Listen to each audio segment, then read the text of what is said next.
I had a client email me yesterday and they said, I'm looking for, it was actually 2 days ago, I'm looking for a screaming deal in real estate. They're looking to buy a home right now. So it's March 2023.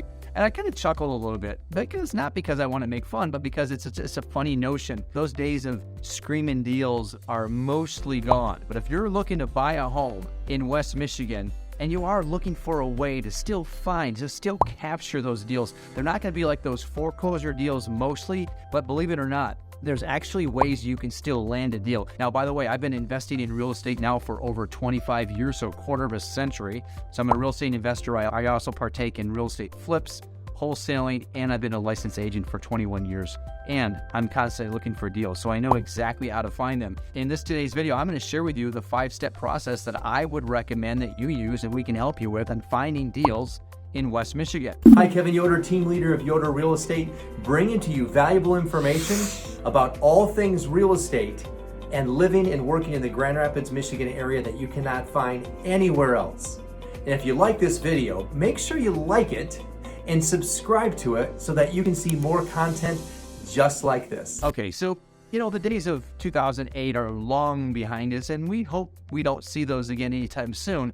Although real estate is extremely cyclical, so what comes around must go around, and we'll probably see those days again. We just don't know when that's going to happen. So the question is everyone wants a deal. So how do you find deals? How do you find a good deal in real estate in West Michigan? I'm going to walk you through those 5 steps that I recommend you follow. Take a pen and paper out and make diligent notes. If you want to follow up on this one, reach out to me. I'll give you my list and I'll help you with it as well.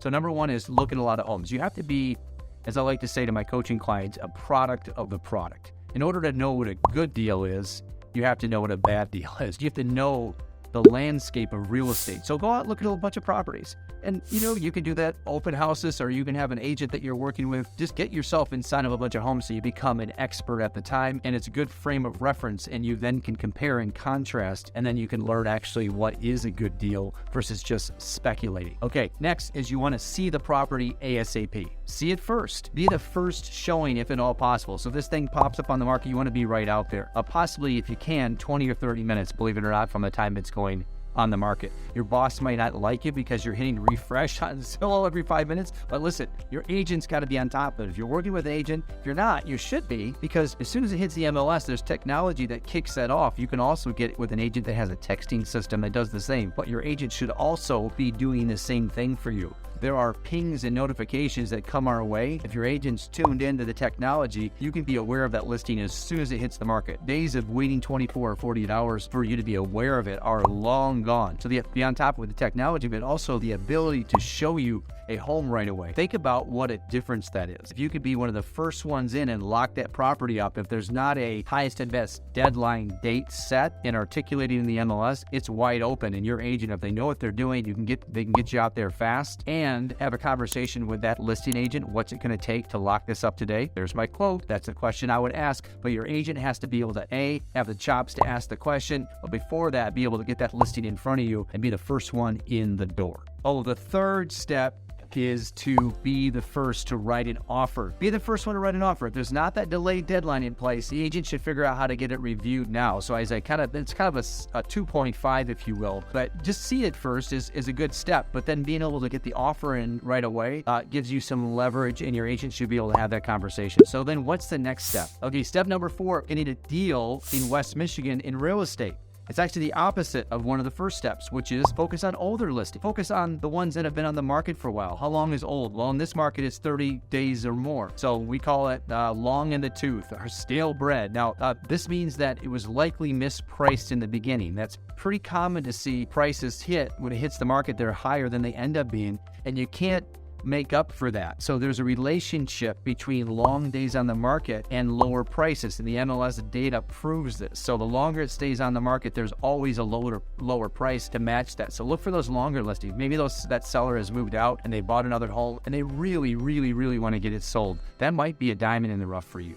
Number 5, look for listings with bad photos. This is a little sneaky secret here. For sale by owners fall into this category way more often than they fall into the other category. The photos are grainy and you don't get a great picture about what the home looks like. The funny thing about that is, if for sale by owner category, they actually think their photos are good, because when you ask them, they're oblivious to the fact that these photos are not good, because they're taking themselves or using their phone or an old camera. I don't know what they're using, but definitely not professional photography. Sometimes a home that's listed on the market, their agent didn't take the time and care to hire a professional to make them look like they're out of the pages of a magazine. Maybe out of a magazine, but not the magazine that we want you to read, right? So agents use their cell phones. This is a big no-no. Showings will be reduced as a result of this, because a picture is in fact worth 1,000 words, probably more. And when it comes to these types of homes, you can tell they're grainy. You don't really have a good idea. So focus on square footage and location and lot size instead, and go out there and take a look at it. I think you'll be surprised that more often than not, the home is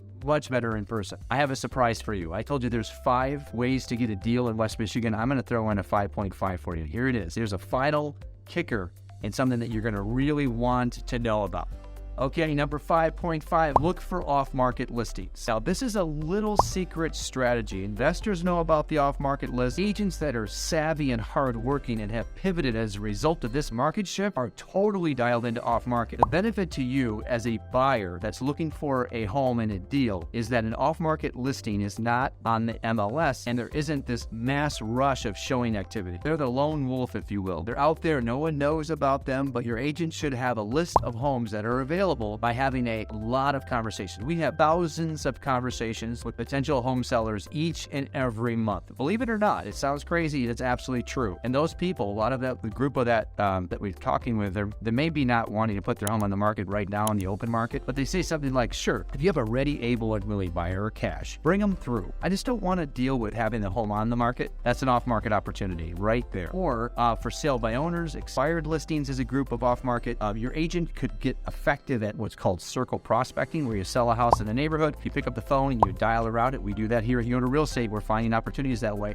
You can drive neighborhoods, so get out there in your car and drive around, look for dilapidated homes with deferred maintenance in the front yard. You can see things going on there. You might have a deal there to be had. Those are off market for sure. And then knock on the door or have your agent do that, okay? And then finally, mailers. We can strategically mail properties that looks like there's an absentee owner. Maybe it's a combination of absentee ownership and deferred maintenance on one. So off markets are a little sweet spot. And I got to tell you something though, most agents aren't willing to help find those off market deals. You've got to align yourself with an agent that is, and by doing so, you're going to get into a home that no one else knows about. It's like rolling out the red carpet for you. So those are my top 5.5 ways of getting you a deal in real estate in West Michigan. If you are looking to buy a home and you want to have the one shot at getting actually something that resembles a deal, reach out to us, take heed on that list, and connect with us at Yoder Real Estate, yoderrealestate.com. We're bringing the realness back to you, real estate. If you like this video, subscribe. Please like, share with somebody that's looking to buy a home that they want to find something off market. We have a whole list of off market. Is your agent